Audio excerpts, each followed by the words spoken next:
जय माता दी। सभी श्रद्धालु भक्तों को मेरा प्रणाम।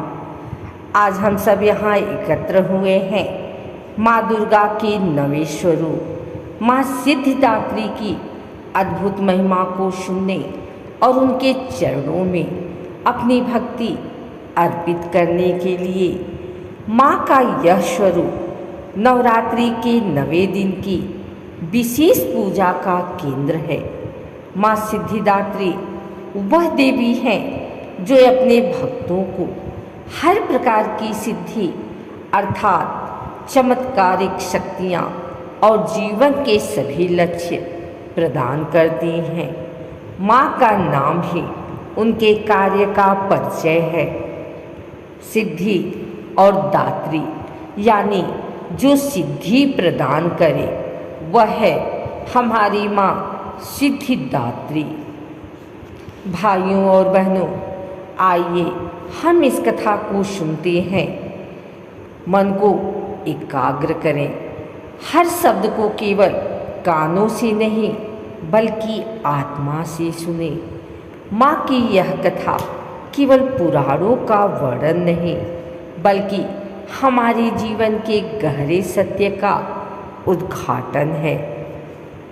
बहुत समय पहले जब यह संसार नहीं था, जब न आकाश था, न धरती, न दिशाएं, न दिन रात, सब और केवल शून्य का विस्तार था, तब केवल अद्वितीय ब्रह्मा का अस्तित्व था।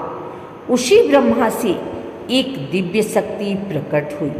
वह शक्ति थी आदि शक्ति स्वयं माता दुर्गा। यही आदि शक्ति आगे चलकर विभिन्न रूपों में प्रकट होकर संपूर्ण सृष्टि की रचना का आधार बनी। पुराणों में वर्णन मिलता है कि जब भगवान शिव ने समस्त सृष्टि को प्रकट करने की इच्छा की, तब उन्हें 8 प्रकार की महान सिद्धियों की आवश्यकता हुई। इन सिद्धियों में शामिल थी अणिमा, सूक्ष्म से सूक्ष्म रूप धारण करने की शक्ति, महिमा, विराट रूप में प्रकट होने की क्षमता, गरिमा, असीम भार प्राप्त करने की क्षमता, लघिमा, अति हल्का होने की शक्ति, प्राप्ति, दूरस्थ वस्तुओं को प्राप्त करने की शक्ति, प्राकम्य, इच्छित वस्तु प्राप्त करने की क्षमता, ईशित्व, संपूर्ण जगत पर नियंत्रण, वशित्व, सबको अपने वश में करने की शक्ति। भगवान शिव ने इन सभी सिद्धियों को प्राप्त करने के लिए आदि शक्ति की कठोर तपस्या की। तपस्या के अनंत युगों के बाद जब उनका ध्यान पूर्ण हुआ, तब आदि शक्ति प्रसन्न हुई और उन्होंने अपने नवम स्वरूप में प्रकट होकर भगवान शिव को दर्शन दिए। यही दिव्य स्वरूप था माँ सिद्धिदात्री का। माँ ने शिव को आशीर्वाद देते हुए कहा, हे महादेव, तुम तपस्या से मुझे प्रसन्न कर चुके हो। तुम्हारे योग और सृजन कार्य को पूर्ण करने के लिए मैं तुम्हें 8 प्रकार की सिद्धियाँ प्रदान करती हूँ। इन सिद्धियों को पाकर भगवान शिव ने स्वयं को पूर्ण माना और पंचमुखी स्वरूप धारण किया।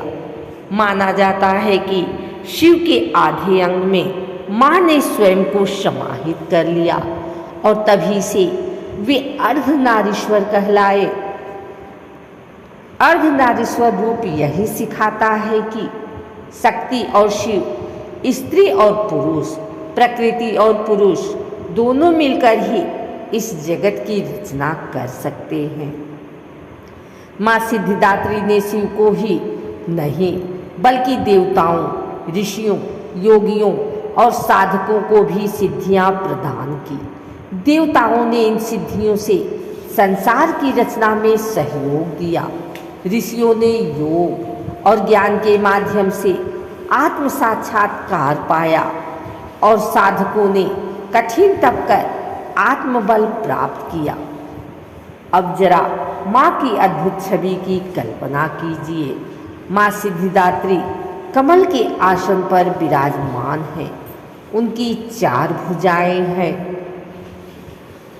एक हाथ में चक्र जो समय के चक्र का प्रतीक है, दूसरे हाथ में गदा जो शक्ति और साहस का प्रतीक है, तीसरे हाथ में शंख जो शुभता और आवाहन का प्रतीक है, और चौथे हाथ में कमल पुष्प जो निर्मलता और आध्यात्मिक उन्नति का प्रतीक है।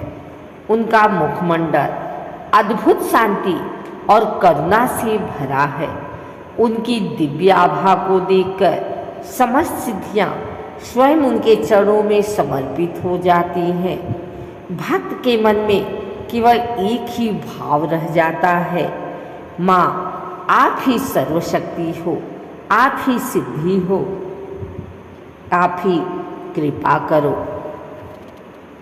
सिद्धिदात्री मातु हमारी, बर दो भक्तन चाहत सारी, कमल आसन सिंधु जियारा, करुणा रूप तुम्हारा प्यारा।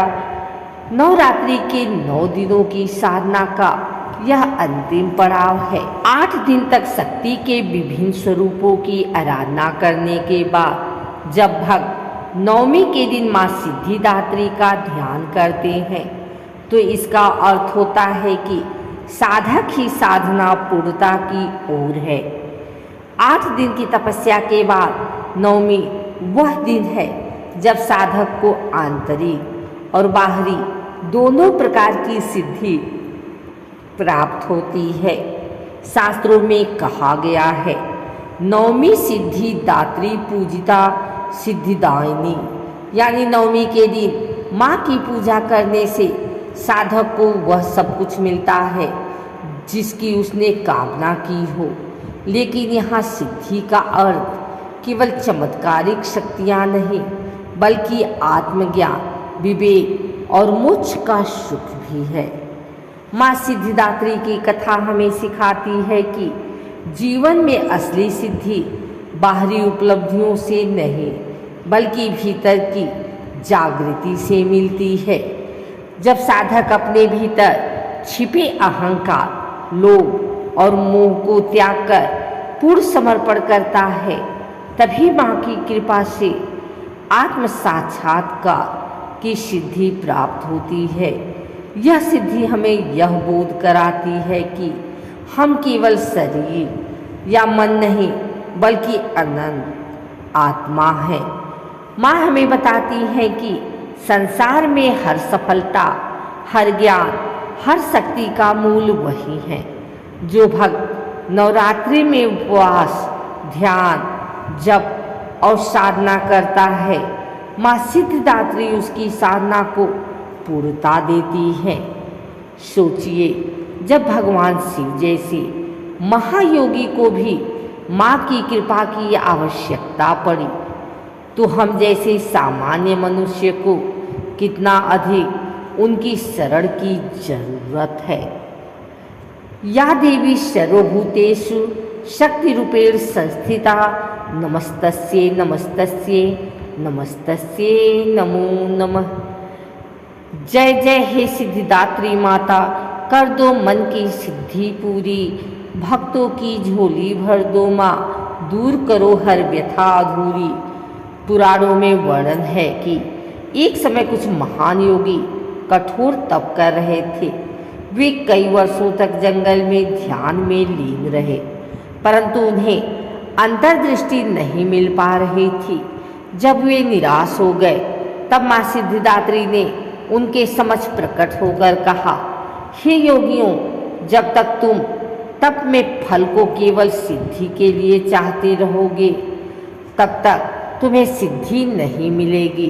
जब तुम केवल परमात्मा को पाने की चाह रखोगे तभी तुम्हारी साधना पूर्ण होगी।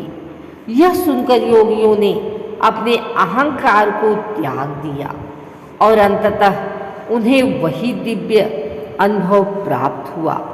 यह प्रसंग हमें याद दिलाता है कि माँ की कृपा केवल इच्छाओं की पूर्ति नहीं बल्कि आत्मोन्नति की राह है। तो माँ सिद्धिदात्री की यह कथा केवल एक पुराण की कहानी नहीं बल्कि जीवन का मार्गदर्शन है। जब हम माँ को स्मरण करते हैं तो हमें याद आता है कि शक्ति और साधना दोनों का मूल समर्पण है।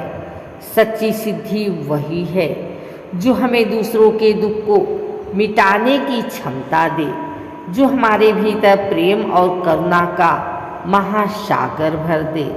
नवरात्रि के 9वें दिन जब हम माँ की पूजा करते हैं तो हम केवल वरदान नहीं मांगते, हम माँ से यह प्रार्थना मांगते हैं कि हे माँ, हमें ऐसा हृदय दो जो सेवा और भक्ति में लगा रहे।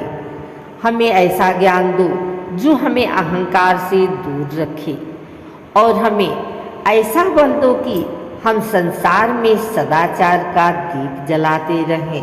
हाथ जोड़कर माता से प्रार्थना करें। जय सिद्धिदात्री माता की जय, सर्व सिद्धि प्रदायिनी माँ की जय। माँ सिद्धिदात्री की कृपा से आप सबके जीवन में सुख शांति, ज्ञान और समृद्धि का वास हो।